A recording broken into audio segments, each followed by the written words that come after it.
Tema radicalmente. Ayer el Tribunal Electoral del Poder Judicial de la Federación pues confirma esta sanción en su contra. Son dos: una por supuesta violencia política en razón de género en contra de la que fuera candidata Xochitl Gálvez, y dos, en el tema supuestamente por la cuestión de indígena.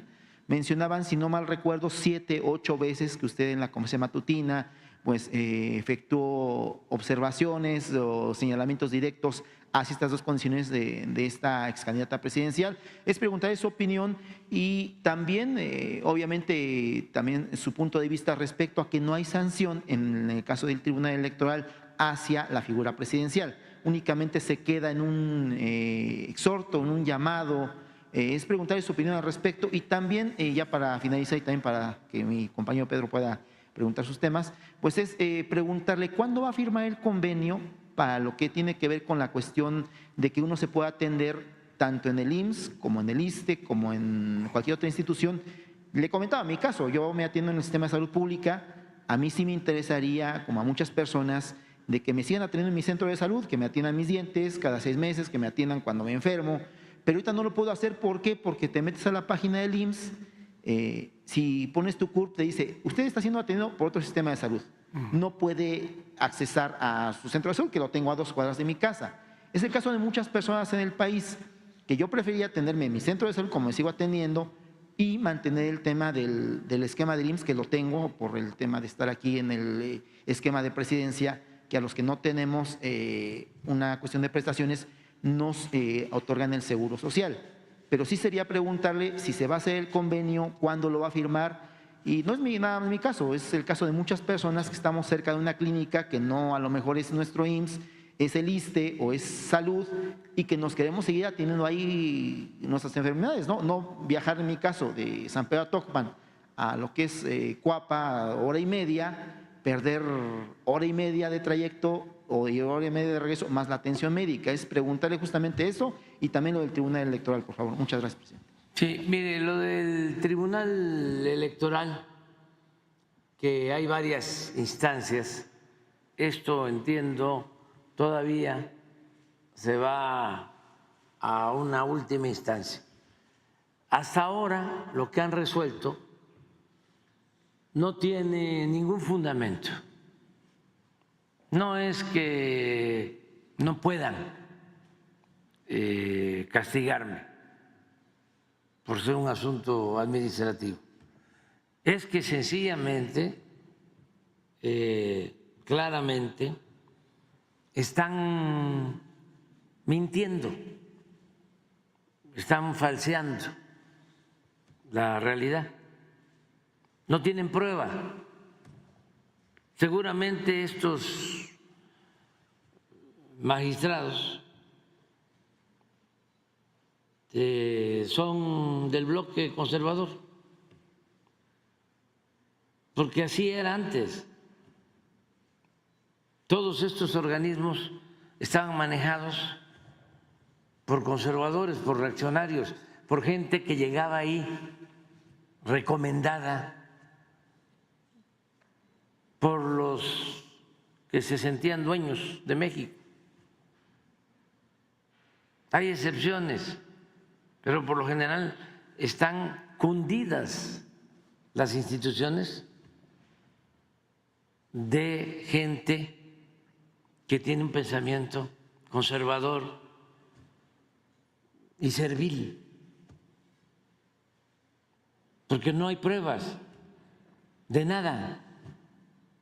Bueno, tan es así que a ustedes les consta y le consta a todos los que ven la mañanera. ¿Qué campaña hice yo a favor de Claudia Sheinbaum, candidata de Morena? ¿Qué hice para ofender a la candidata Xochitl Gálvez? En una ocasión hasta tergiversaron lo que aquí planteé, hasta castigaron a un funcionario del Consejo del INE porque se atrevieron a manipular lo que expresé sobre la señora Xochitl. Y por lo general nunca la mencioné. Hagan un estudio de todas las mañaneras. ¿Cuántas veces hablé de ella?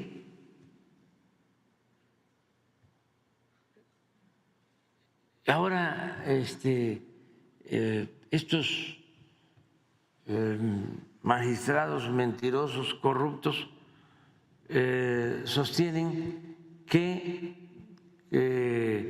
presionamos, que yo presioné a la gente para que votaran en favor de la presidenta electa. ¿Dónde están las pruebas? Es algo parecido a la pseudoperiodista Anabel, que inventó de que yo estaba recibiendo dinero, o que recibí dinero en el 2006 de narcotraficantes.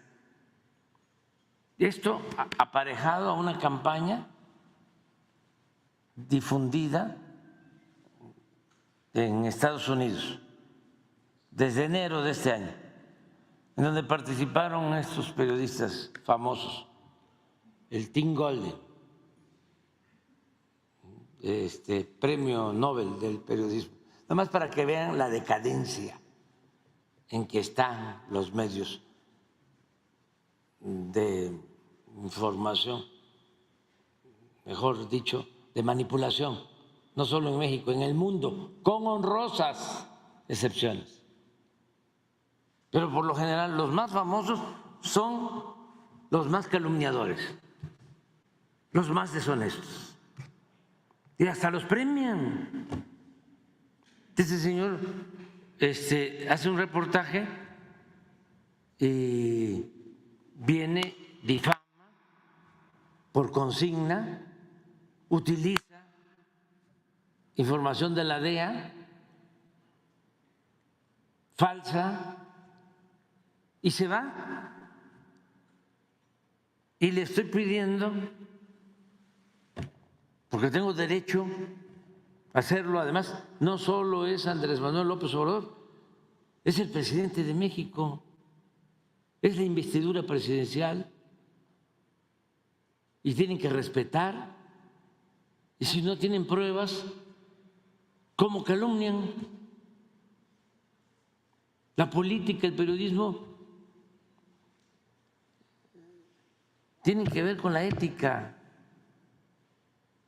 La política al menos es un imperativo ético. Entonces le estoy pidiendo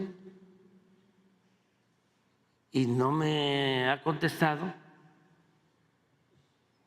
2 veces el Pulitzer le otorgaron una condecoración, un premio al mejor periodista de Estados Unidos.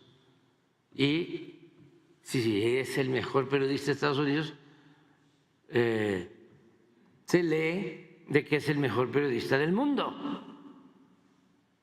que es como el premio Nobel de literatura, pero acá es premio Nobel del periodismo. ¿Por qué no pones las preguntas? Porque a lo mejor se anima y contesta.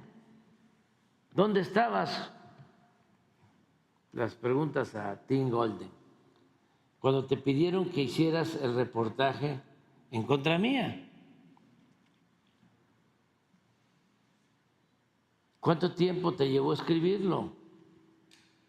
¿Cuánto te pagan?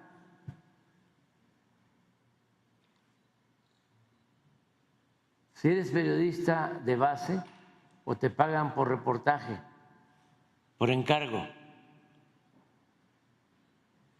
le llaman freelance. ¿Quién fue el que te convenció que era importante hacer el reportaje?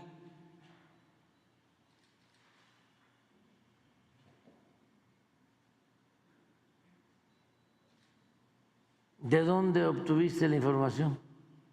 ¿Hablaste con agentes de la DEA? ¿De qué nivel?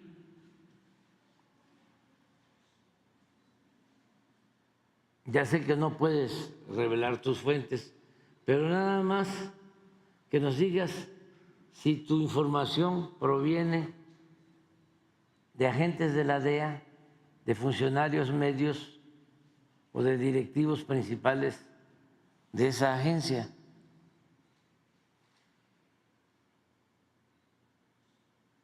Aparte de los agentes de la DEA o directivos de la DEA, ¿tuviste alguna entrevista con funcionarios del Departamento de Justicia de Estados Unidos o del Departamento de Estado?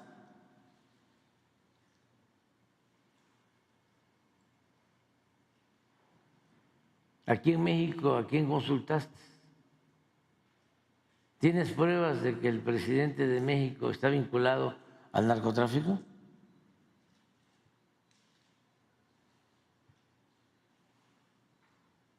Si no tienes pruebas,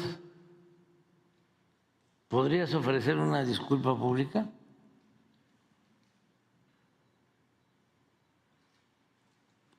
Pues así es, Anabel, y así están los del tribunal, porque esa es una característica del conservadurismo.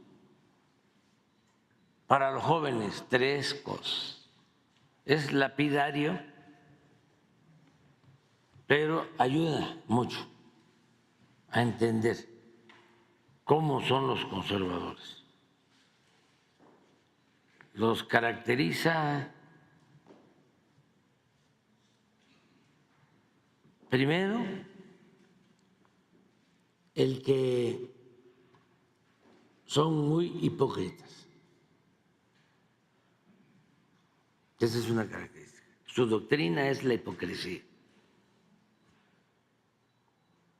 Su verdadera doctrina de un conservador. Lo segundo es que son muy corruptos. El dinero es su Dios. Como le dijo Hidalgo a quienes lo estaban juzgando, a los oligarcas, el dinero es su único Dios verdadero. Y tercero, son muy autoritarios, fachos, son partidarios de la mano dura. Lo quieren resolver todo por la fuerza.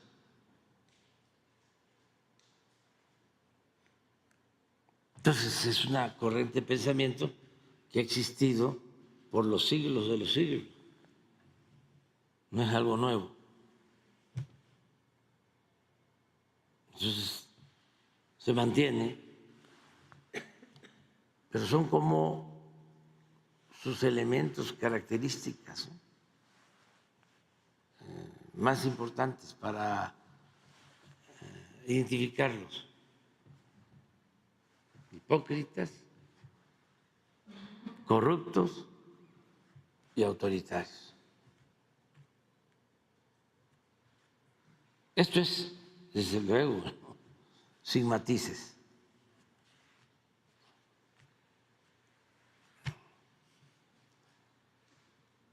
Entonces, lo de los ministros es eso.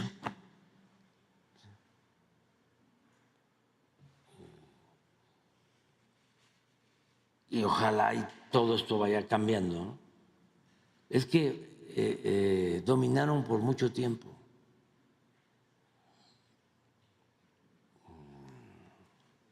Solo el periodo neoliberal fueron 36 años. Imagínense. tantas cosas que hicieron, cómo se fueron poniendo de acuerdo para engañar al pueblo, cómo hicieron toda una operación de recambio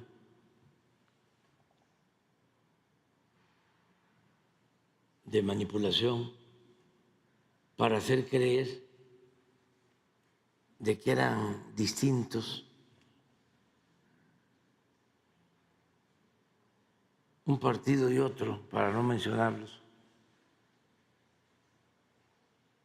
Cuando Salinas terminó uniéndolos,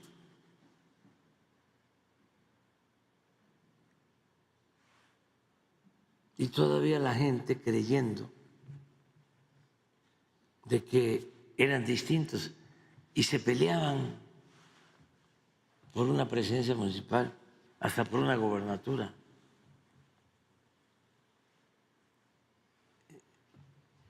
Cuando arriba comían en el mismo plato.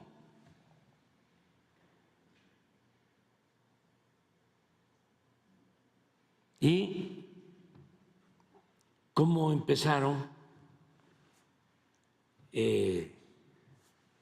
a pagarse favores. A ver, tú eres salinista,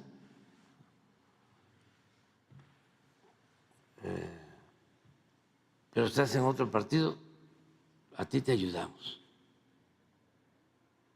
Eres candidato de la oposición,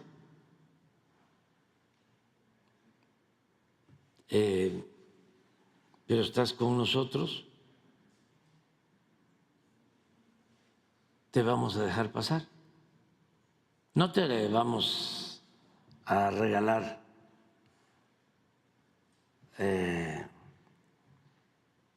el cargo, no, vas a ganar con votos, nada más que no te vamos a pisar el acelerador del fraude. Y así fue en Baja California, primer gobernador de la oposición. No es que no haya ganado, sí ganó, nada más que no le pisaron el acelerador del fraude. Ese mismo día hubo una elección para gobernador en Michoacán que ganó Cristóbal Arias, nada más que no era salinista. En ese tiempo, el movimiento que impulsa a Cristóbal Arias, y le metieron todo el acelerador del fraude. Y no solo eso, reprimieron, asesinaron a los opositores de Michoacán. O sea, acá te reconozco, porque tú te portas bien, y acá te aprieto, porque tú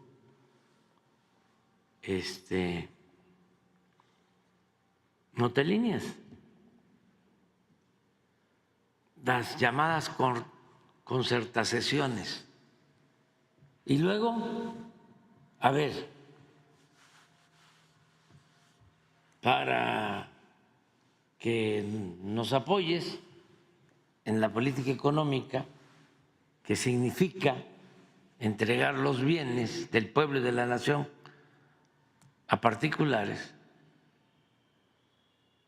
y crear un grupo compacto, una nueva oligarquía. Como tú vas a votar conmigo, me vas a ayudar a todos los cambios, a la privatización de la banca, de las empresas, de las minas, de los ferrocarriles, de los puertos, de los aeropuertos, de todo, pues ¿cómo te compenso? La mayoría de ustedes, ¿sí?,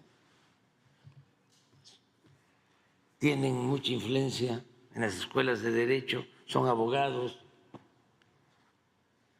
Pues ahí está la Procuraduría, que no le dieron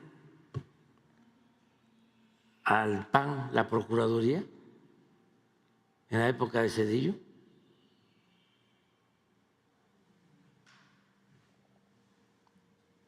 Y el Poder Judicial completito. Diego era, se le llegó a llamar el jefe de jefes.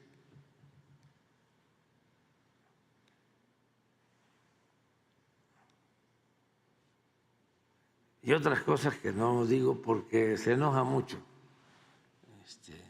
Y no hay que enojarse. Pero es aclarar esto. Entonces, ¿qué pasa con estos ministros? Magistrados. Pues vienen de eso. La mayoría. Por eso hace falta la reforma al Poder Judicial. Una sacudida, una zarandeada, una zamarreada. ¿Y quién lo puede hacer? El pueblo. El mejor método es el método democrático. Que el pueblo elija a los jueces para que sea en serio, que elija a los magistrados, que elija a los ministros.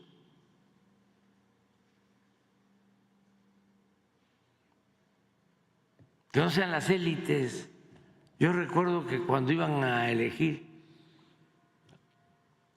al consejo anterior, donde estaba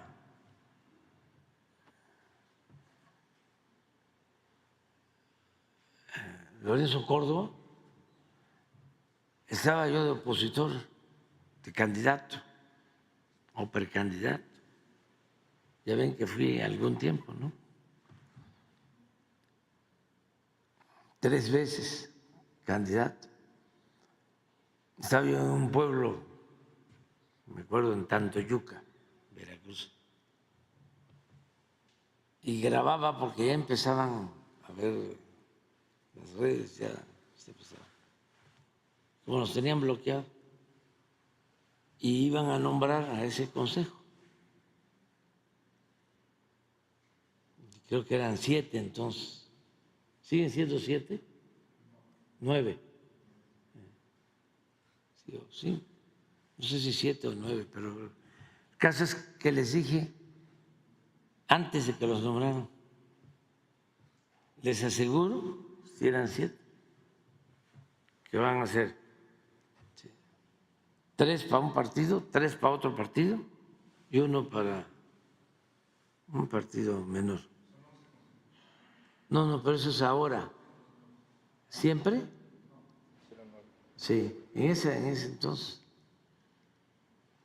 Hasta grabé, me acuerdo, en la azotea del hotel donde yo estaba, en Tantoyuca. O sea, yo los destapé porque era predecible.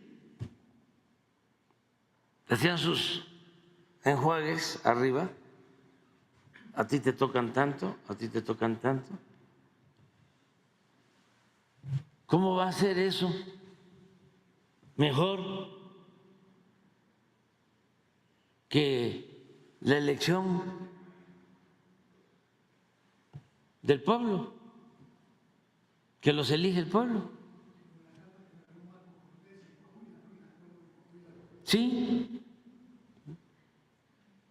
¿Por qué no pones la carta esa?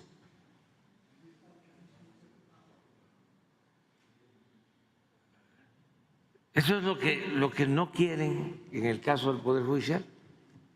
O sea, ese modo operandi, porque es, con todo respeto, mafioso. Y eso viene desde la época de Porfirio Díaz. No pudo la revolución con eso.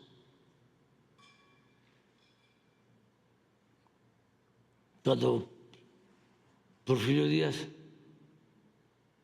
les cuento del Poder Judicial una historia. Se lleva a cabo la huelga de Cananea, que es histórica, y reprimen a los obreros, matan a los trabajadores mineros y detienen a los dirigentes, llamados por los porfiristas los cabecillas. Y los dos hombres fuertes de Sonora, Torres y el otro, no recuerdo, y Zaval, creo, le ponen un telegrama a Ramón Corral, que era el ministro del Interior de Porfirio Díaz, y le dice, como escarmiento a estos cabecillas, los vamos a fusilar.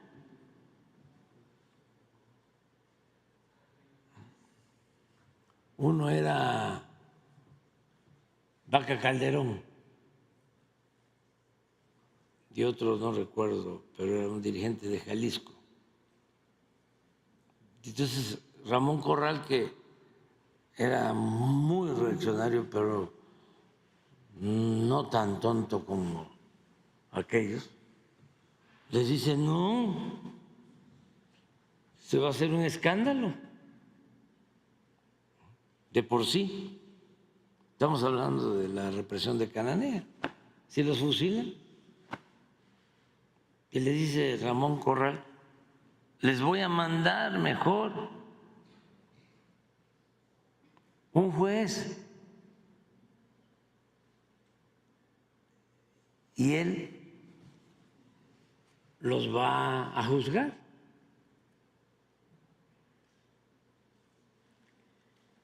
Esteban Vaca Calderón era el dirigente y el otro, ahora voy a recordarlo, Diegues.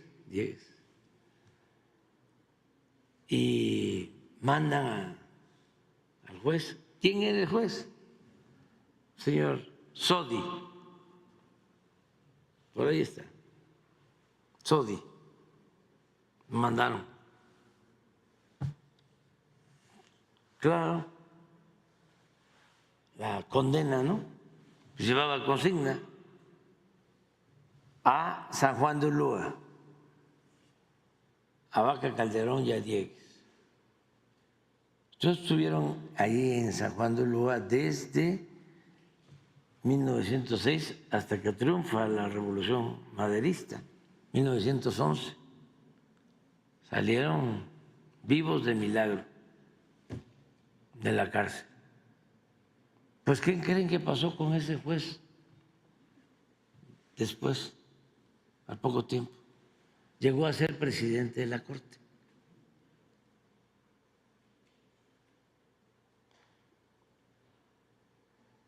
Entonces, no tienes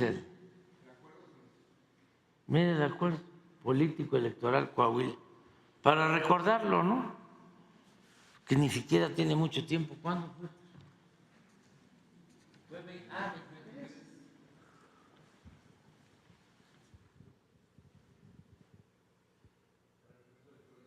El Partido Revolucionario Institucional conducirá y siglará la gubernatura del Estado de México y Coahuila en el año 2023. Eso de siglará es que... Entonces el PRI va a registrar al candidato a gobernador del Estado de México y de Coahuila. Mientras que el partido, o sea que Estado de México y Coahuila quedan para el PRI. Así es. Para decirlo claro. La presidencia y la jefatura de gobierno. Mientras que el Partido Acción Nacional signará o sea, le tocará la presidencia y la jefatura de gobierno de la Ciudad de México. Lo que sucedió, pues, ¿o no fue así? Antes de que existieran los candidatos, me imagino, ¿no? Ya estaban. Imagínense los militantes de estos partidos que participan, que algunos hasta los llevan a votar o se manifiestan cuando ya está cocinado todo arriba, así como quieren que se sigan eligiendo a los jueces y a los magistrados y a los ministros, que en la cúpula, ¿no? Porque el pueblo no sabe. El pueblo no sabe de leyes. Se necesita gente experta, con experiencia, y vuelven con lo de la experiencia. No todos, pero hay abogados que ya con 10 años de experiencia son como gánsteres. Un joven que sale de la escuela de Derecho es un ángel.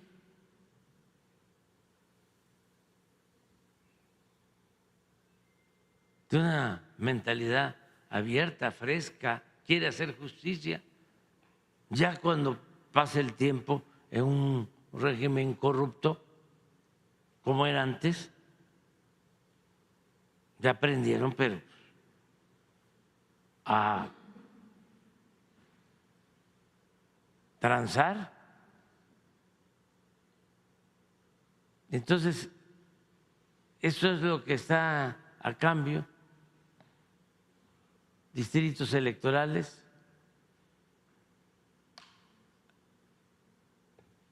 acuña uno en el supuesto de que la UDC vaya con Morena, sería otro distrito. Monclova 5, me imagino que son los distritos, ¿no? Torreón, Frontera, las secretarías, Infraestructura y Obras Públicas. Esto es lo que le va a dar, lo que iba a darle el PRI al PAN. Esta era la moneda de cambio. Eran esos distritos y las secretarías de Infraestructura y Obras Públicas, de Fiscalización, de Medio Ambiente, Turismo, o Economía o Cultura. Faltó la administración de los baños del mercado de Saltillo.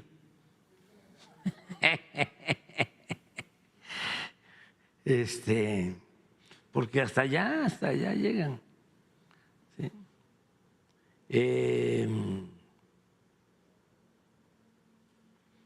20% de las subsecretarías descentralizados, desconcentrados y direcciones. El subsistema de educación, el Instituto de Transparencia, que se supone que es autónomo, ¿no? Como el de aquí, que es autónomo, el federal. Descentralización de infraestructura educativa o agua, ¿sí? O junta de caminos. 20% de los registros civil y oficinas de recaudación. 20% de direcciones de los planteles educativos y universidades también, que es autónoma la universidad, ¿no?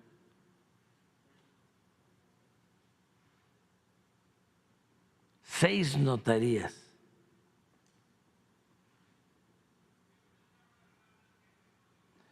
Y ratificación de Bernardo debe ser como magistrado. Todavía falta. Pues es que en el 24 les toca. Alcaldía, sí, Monclova, General Cepeda, Candela y Juárez. Esto le tocaría al PAN, ¿no? Sí. Más Musquis, Frontera, Rosita, Basolo, Escobedo, Madero, Acuña y Castaños, más La Madrid y Torreón. Y falta la otra parte, la coordinación. Todos los candidatos se podrán modificar siempre y cuando exista el acuerdo de los partidos políticos. En cada planilla que no encabece el Partido de Acción Nacional llevará por lo menos un regidor y dirección del ayuntamiento. En los distritos federales, este es para diputado federal, Torreón y Monclova, el 5 de Torreón y el 3 de Monclova. Alejandro Moreno Cárdenas, Marco Antonio Cortés Mendoza, Armando Tejeda Cid, Rubén Ignacio Moreira. Rubén es el que está Rubén, sí, ahora. El que está ahora ahí hablando contra el neoliberalismo. El que ya, pero ya se arrepintió, porque ya quitaron el neoliberalismo como política económica. Y Manolo Jiménez Salinas, este es el gobernador. Esto no es política, esto es pedagogía, o sea, es academia.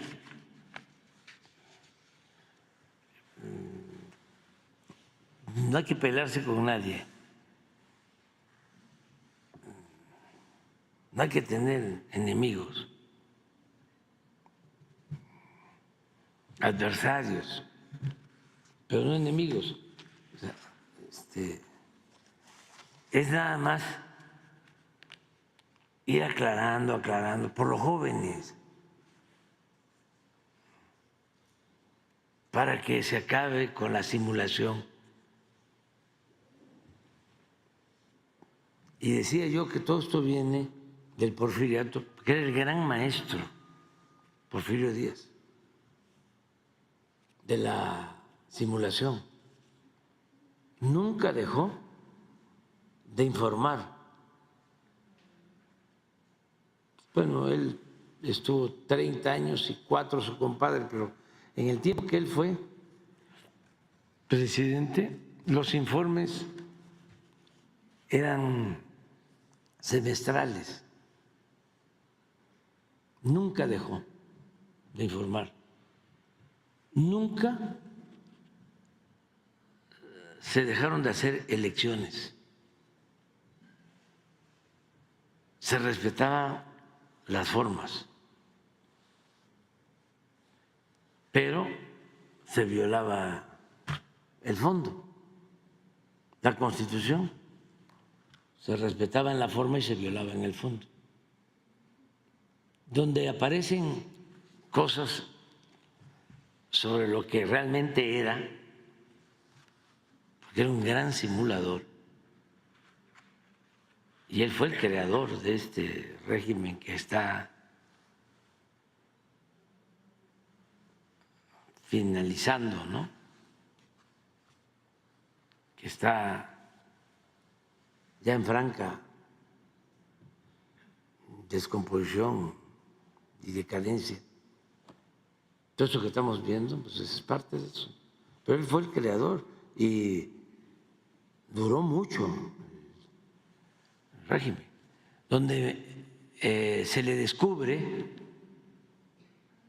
porque es muy difícil que en un discurso, sí hay discursos muy descarados, ¿no?, por su autoritarismo, llegan esos informes a hablar de la guerra del Yaqui, de la guerra de los mayas, y llega a decir de que impiden el progreso y que se sentían los dueños de las tierras y de las aguas y de los bosques. Pues ¿de quiénes eran las tierras? Pues de ellos. Pero por lo general cuidaba las formas. Donde se empieza a saber más sobre él, porque engaña muchísimo. Hay gente que todavía piensa que era un gran gobernante. Insensatos, diría el maestro Silva Gerso, que piensan que estábamos mejores en la época del Porfiriato que después de la Revolución. Don Jesús Silva Gerso, porque engañó, por ejemplo, un gran engaño el que no se endeudó el país y fue el gobernante que más endeudó a México. Eso que les estoy diciendo se puede probar. Y fue el primero en aplicar un rescate en beneficio de empresas y de políticos corruptos, con la llamada nacionalización de los ferrocarriles. Rescató a todas las empresas extranjeras y convirtió el rescate en deuda pública.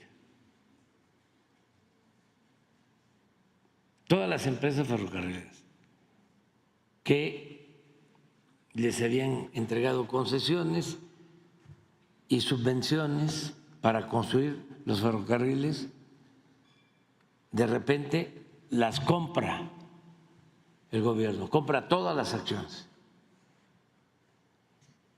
Interviene el Limantur, que era secretario de Hacienda, y hacen también una gran tranza porque el hermano de Limantur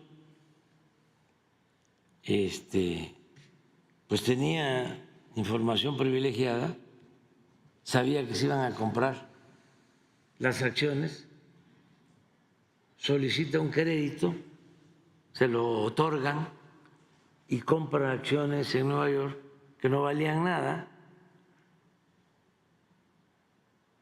de los ferrocarriles, y luego, al momento que se les rescata, las acciones se van para arriba.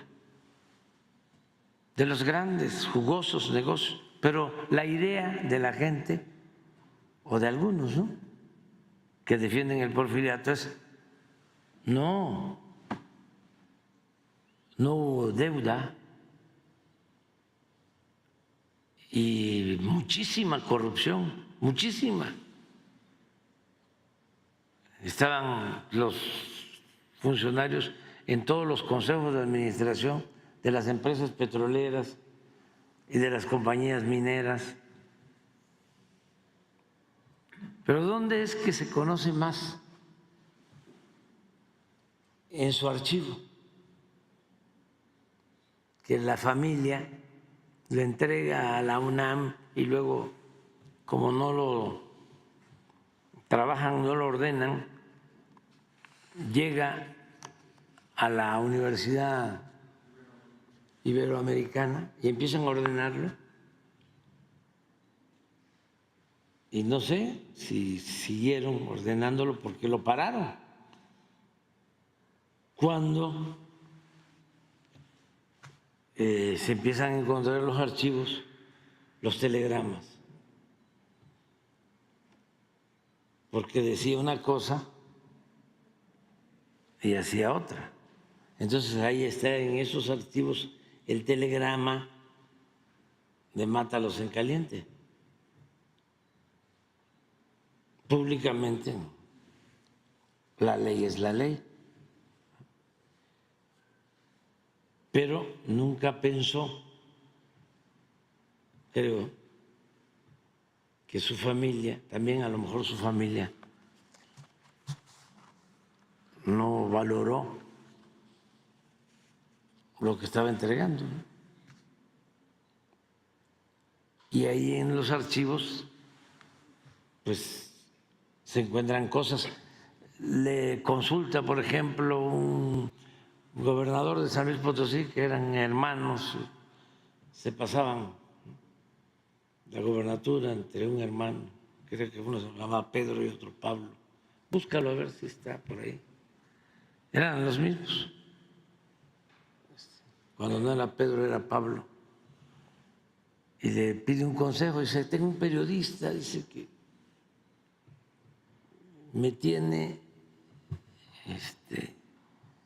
ya muy molesto porque está me criticando y criticando y criticando y criticando.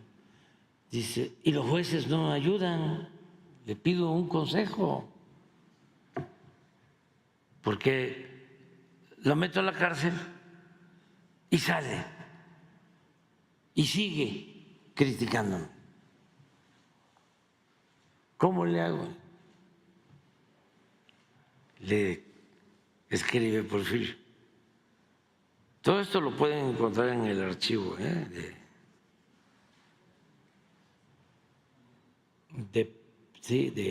la Universidad Iberoamericana. Sí. Y también don Daniel José Villegas tiene algo de eso. Le dice Porfirio, mira, te doy un consejo, mételo a la cárcel y como dices, va a salir, pero como así son estos, hablando despectivamente de los periodistas críticos, te va a seguir criticando, lo vuelves a meter, lo van a volver a sacar, va a seguir con lo mismo, lo vuelves a meter y le dice, a ver quién se cansa primero. Ese era Porfirio. Pero eso solo en los documentos privados. Llegó un tiempo que ya en la Ibero ya no querían o no tenían recursos, quién sabe. Yo me pregunté entonces, ¿no? Porque como me gusta la investigación, que por qué no avanzaban en el ordenamiento, se quedaron de los 34 años, se quedaron como a la mitad. Y un archivo, si no está ordenado, pues no. ¿Cómo se va uno a meter a buscar papeles si no está ordenado? Requiere de clasificación de trabajo. Y de repente lo pararon. Y creo que quedó como en 1900, en aquel entonces, 1901. A lo mejor ya lo tienen ahora, completo. Pero ahí está la esencia, esto para los jóvenes, de lo que fue el régimen político mexicano en la época del autoritarismo.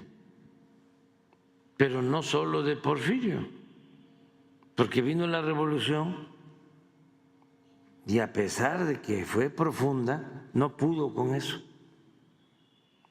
Eso se trasladó a la época posrevolucionaria. Lo que decía y que repito mucho don Daniel José Villegas, Ya no está don Porfirio, pero se quedó doña Porfiria.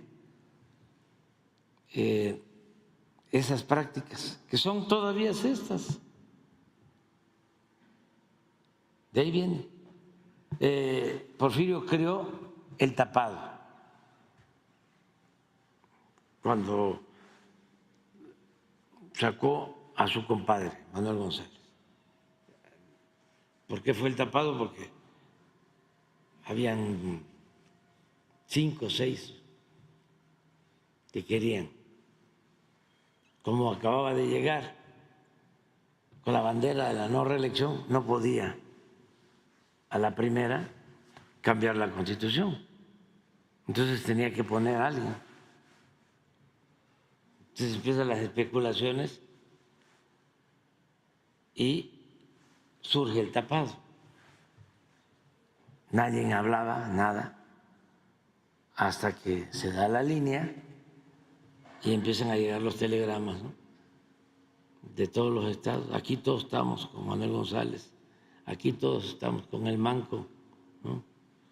Todo el pueblo quiere a Manuel González, nadie mejor que Manuel González. La cargada, o sea, el tapado, el dedazo, la cargada,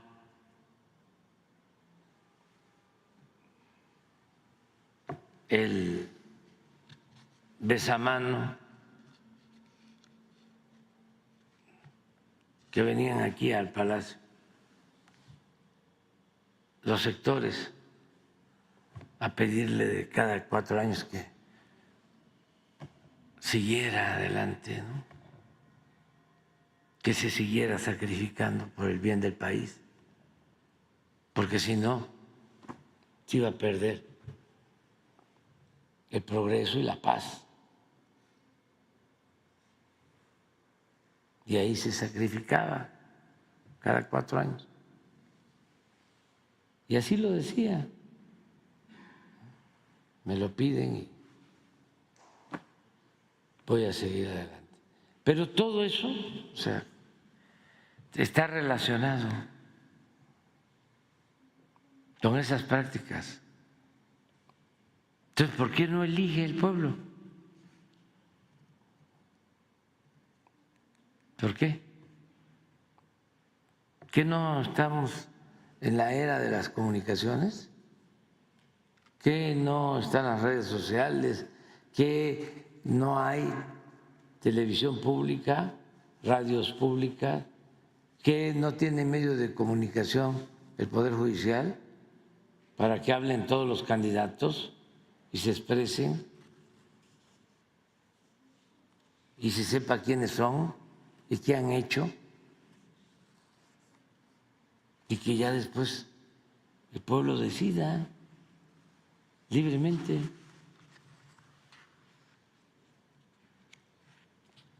Pero yo creo que sí se van a animar. ¿Y cuál es lo otro? Ah, sí, lo del convenio de salud, eso es muy importante. Se está avanzando para que tengamos un buen sistema de salud. Antes de que yo termine, en septiembre empezamos a izar banderas blancas. Esto va a significar que van a estar funcionando 11,000 centros de salud en todo el país, 11,000, con médicos generales de lunes a domingo, todos los médicos en todas las unidades. Es atención de primer nivel. Estos son centros de salud, unidades médicas que están, algunas en cabeceras municipales y otras, la mayoría, en comunidades, en colonias. Acuérdense que son cerca de 2.500 municipios y aquí estamos hablando de 11,000 centros de salud. Quiere decir que no solo son las cabeceras municipales, sino también comunidades, pueblos, en el caso urbano, en colonias, centros de salud. Es un primer nivel de atención médica, con médico general, para lo básico, con medicamento. Ahí en cada centro de salud ya hay hoy un comité de salud de los vecinos, de la gente. Y ya ese comité de salud, la tesorera de ese comité de salud, ya recibió un dinero con una tarjeta, porque ese comité que fue electo,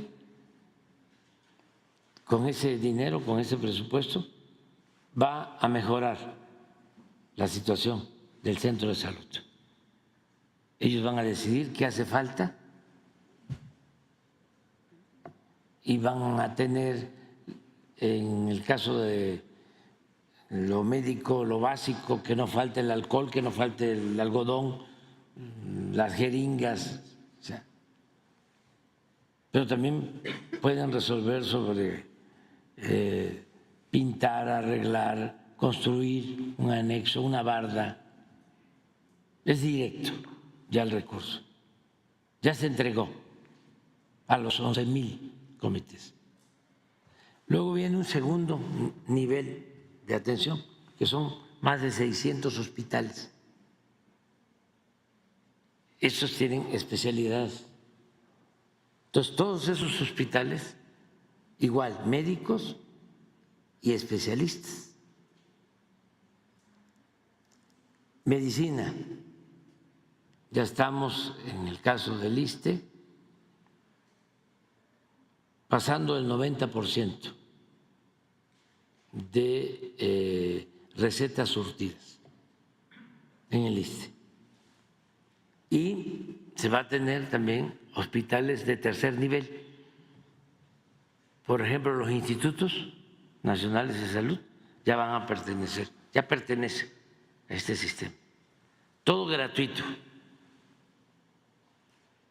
Eso para septiembre. Esto significa adquisición de equipos. Se han comprado equipos nuevos. Significa construcciones de nuevos hospitales. Nada más el ISSSTE va a tener para 6 de tercer nivel, que los vamos a inaugurar en este periodo de aquí al fin de la administración. Sí, sería en el mes próximo, están 6 del ISSSTE en distintos puntos. Acabo vamos a estar en ¿dónde? Torreón. En Torreón. Y el seguro igual, y el IMSS Bienestar. Bueno, como hay maestros del ISSSTE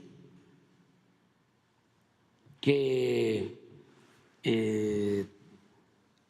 trabajan y viven en la montaña de Guerrero, pero no en Tlapa, que por cierto ayer antier padecieron mucho por las aguas en Tlapa, ya se está atendiendo, sino en Metlatono. Ahí no hay una clínica, seguro, del ISSSTE. Puede ser que esté en Tlapa, pero sí hay en Metlatono un centro de salud. Entonces, el maestro, que es un derechohabiente de el ISSSTE, va a poder ser atendido en el centro de salud del IMSS Bienestar, aunque no sea derechohabiente de el ISSSTE. Entonces, se van a integrar los servicios de salud del gobierno federal y vamos a comenzar con ese primer nivel de atención que va a ser universal, es decir, para todos, un centro de salud, y con 4 especialidades. Una es la atención a infartos.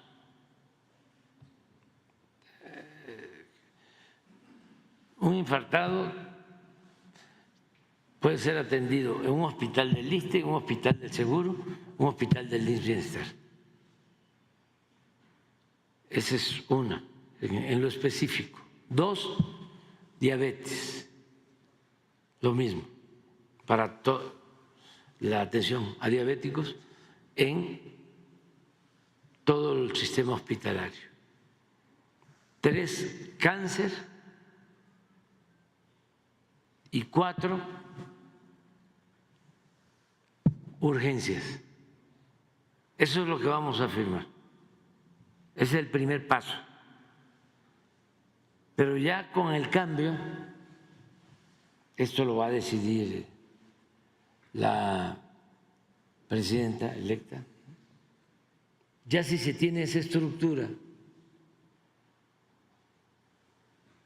si se tienen los servicios dentales en todos los hospitales, pues ya se pueden lograr acuerdos para que se integren todos los servicios y sean universales.